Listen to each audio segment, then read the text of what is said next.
Usiku wa kuamkia leo unaambiwa historia nyingine imeenda kuandikwa.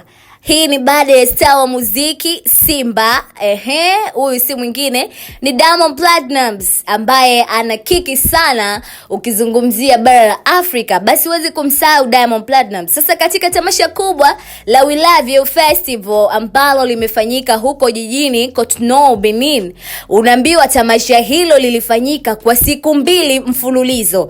Lilikuwa na mastaa ambao wakubwa sana kama vile Wizkid kutokea pale nchini Nigeria, Burna Boy ambaye huyu pia ni mkali wa Afrobeat naye kutokea pale nchini Nigeria, lakini pia Gims, Tiwa Savage, Davido na wengine kibao. Sasa cha kushangaza, shambra zilikuwa nyingi sana, lakini kikubwa na cha pekee ni kwamba Diamond Platnumz ndiye msanii peke yake kutokea Afrika Mashariki ambaye alitumbuiza katika tamasha hilo kubwa Afrika ambalo huwa linafanyika kila mwishoni mwa mwaka. Lakini kingine cha kuongezea ni kwamba kama mliweza kumuona Tiwa Savage akiwa excited pale kwenye stage, ni kwamba alianza kutoa machozi pale tu baada ya mashabiki kuanza kuimba wimbo wake wa One Day. Yani alijikuta kama amekuwa emotional sana, kwamba kumbe bado watu wanajua mziki wake, bado watu wanamfurahia.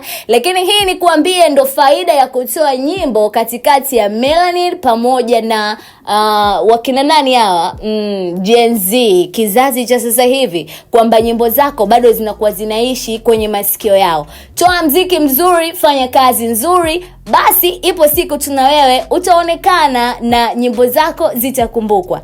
Asante sana kwa PMBet, na mimi ni Teddy Allen. Hii ni PMTV2 updates. Mpaka wakati mwingine, kwa heri.